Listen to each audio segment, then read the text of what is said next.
Bismillah walhamdulillah wassalatu wassalamu ala rasulillah. Amma ba'du. Ibu bapak para jamaah Masjid Al-Ikhlas Duku Pakis yang dimuliakan oleh Allah, salah satu ciri orang yang bertakwa itu adalah mempunyai sifat qanaah. Qanaah itu adalah ridho bima a'tallah, orang yang ridho dengan pemberian Allah. Pemberian apapun dia ridho, mau dikasih banyak, kasih sedikit, dia ikhlas, tidak menggerutu pemberian Allah. Ini yang disebut dengan apa namanya? Qanaah. Berbicara qanaah, saya teringat data yang pernah dirilis oleh WHO pada tahun 2018. WHO merilis di tahun 2018 dalam waktu 1 tahun hampir 1 juta orang melakukan bunuh diri. Berarti setiap harinya 2000 lebih orang bunuh diri. Di masa pandemi COVID semakin tinggi tingkat orang yang bunuh diri. Kenapa mereka kok bunuh diri? Pasti karena depresi. Ada yang depresi karena putus cinta, bunuh diri. Ada yang depresi karena gagal cita-citanya, bunuh diri. Ada yang gagal kehidupan ekonominya, juga bunuh diri. Lebih-lebih sekarang ini dunia global mempunyai 3 ancaman serius. Yang pertama, dunia ini terancam oleh krisis pangan.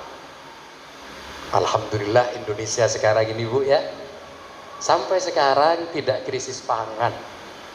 Tidak ada pembatasan untuk urusan perbadokan, itu tidak ada. Mau makan apa saja di Indonesia ini boleh.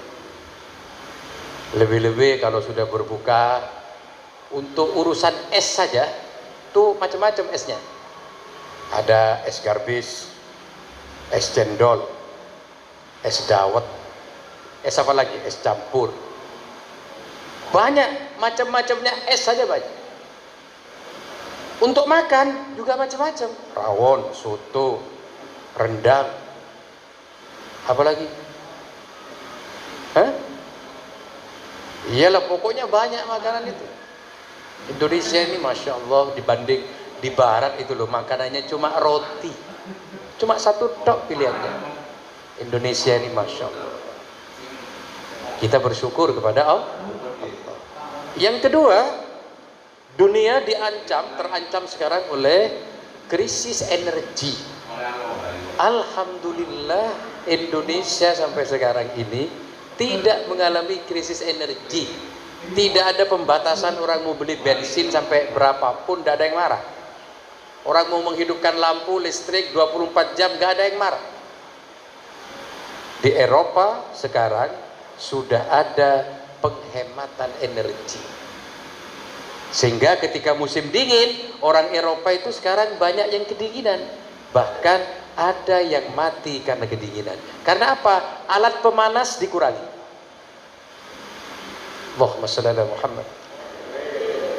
Indonesia alhamdulillah bersyukur jadi orang Indonesia.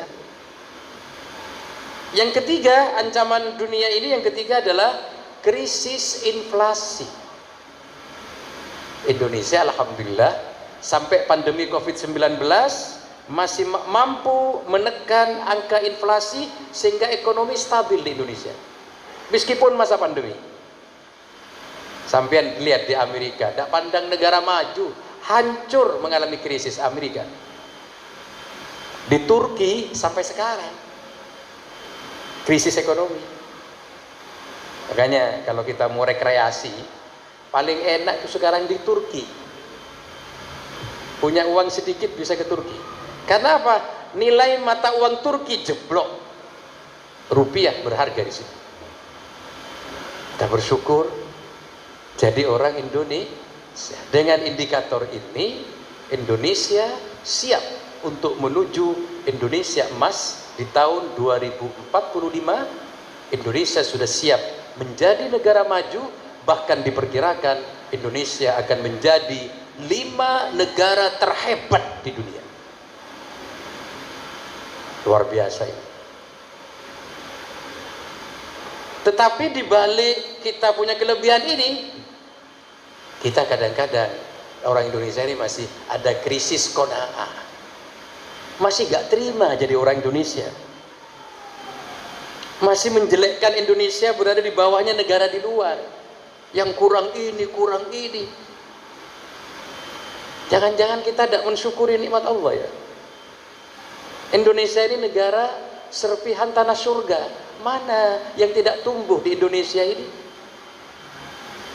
Cuacanya stabil, tidak terlalu panas, tidak terlalu dingin. Kita mau telanjang, tidak ada orang mati karena telanjang. Tapi kalau di luar, musim dingin telanjang pasti beku dan mati. Insya Allah. Karena kita kurang apa? Kurang qanaah. Orang qanaah itu menyadari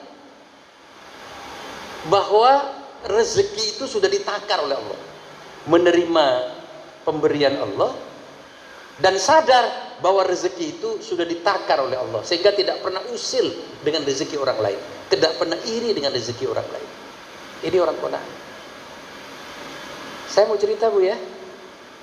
Ya Bu, dulu ada anak TK manjat pohon. Anak TK ini masih kecil, manjat pohon, tidak pakai celana dalam. Gurunya tahu, loh, anak TK ini manjat pohon tidak pakai celana dalam, nanti luka. Akhirnya gurunya marah, nah, turun, pakai celana dalam dulu. Turun, anak itu begitu turun, dikasih uang sama gurunya. Ini nak, uang 50.000, belikan celana dalam. Yang namanya anak kecil dapat uang 50.000 itu kan seneng. Lompat-lompat dia laporan sama ibunya, ibu, saya punya uang 50.000. Dikasih siapa nak? Dikasih guru saya. Kenapa kok dikasih uang? Saya manjat pohon, tidak pakai celana dalam. Lah ibunya ini logika bisnisnya jalan. Kalau anak saya manjat pohon tidak pakai celana dalam 50.000. Dan kalau ibunya, dan logika bisnisnya jalan, mungkin bisa lebih banyak dari 50.000. Karena jalan logika bisnisnya, besoknya ibunya juga niru anaknya manjat pohon tidak pakai celana dalam. Ketahuan sama gurunya, bu, turun, sudah tua, gak tahu malu, tidak pakai celana dalam. Begitu turun, dikasih uang juga sama gurunya. Ini Bu, uang 5.000 rupiah.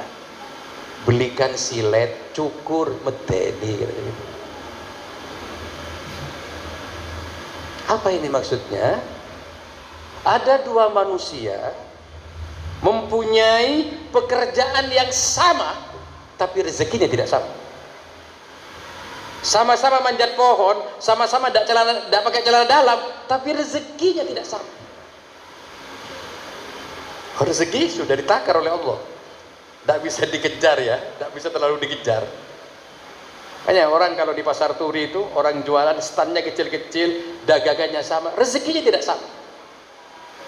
Ada dua orang jadi guru, gajinya sama, golongannya sama, istrinya sama-sama satu, anaknya sama-sama dua, rumahnya sama-sama di rumah sederhana, rezekinya tidak sama. Kadang-kadang gajinya sama, barokahnya tidak sama. Bagi orang yang qanaah, dia tidak peduli. Makanya orang yang punya sifat qanaah, orang yang bertakwa itu hidupnya tenang, santai, nikmat, sehat, panjang umur. Kalau kita pengen panjang umur, punya sifat qanaah, senang mensyukuri nikmat Allah. Kalau kita kadang-kadang, Masya Allah, Kadang-kadang usil dengan rezeki tetangga. Tetangga punya mobil baru, sakit perut. Tetangga rumahnya lantai 3, kepalanya pusing. Akhirnya masuk rumah sakit, kemudian dijenguk sama tetangganya yang punya mobil baru. Dengar suaranya mobil baru, jantungnya kumat. Inna lillahi wa inna ilaihi raji'un. Mudah-mudahan puasa kita ini, ya Bu, berdampak kepada kita sehingga kita menjadi pribadi yang qanaah. Bagaimana caranya? Caranya kita puasa untuk mendapatkan keistimewaan puasa, untuk mendapatkan keberkahan puasa, pahala dilipat gandakan, dosa diampuni, dan mendapatkan satu malam yang lebih baik daripada 1000 bulan. Maka langkah pertama yang kita lakukan, niatnya yang mantap. Puasa niat karena Allah, menerima dengan keikhlasan. Jangan sampai punya niat yang lain.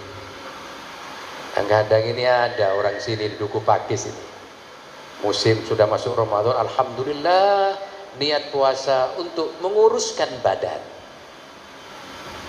Ada yang niat puasa untuk menyembuhkan penyakit, tidak niat karena Allah. Ya, niat karena Allah, ikhlas menerima perintah Allah. Kalau kita niat kepada Allah, niat karena Allah, lurus karena akhirat, dunia ikut, badan ikut langsing, badan jadi sehat, penyakit jadi sembuh, semuanya ikut kalau kita niat karena Allah. Kalau kita nanam padi, rumput pasti tumbuh. Tapi kalau nanam rumput, jangan mimpi tumbuh padi. Kalau kita ke Jakarta, Semarang katut. Tapi kalau kita ke Semarang, Jakarta tidak akan pernah tergapai. Ya, mudah-mudahan kita diberi kuat terus ya, diberi sehat, laksanakan ibadah puasa dengan semakin berkualitas, semakin ke belakang semakin berkualitas, sehingga kita betul-betul mendapatkan keistimewaan dan keberkahan Ramadan. Kurang lebihnya mohon maaf. Assalamualaikum warahmatullahi wabarakatuh.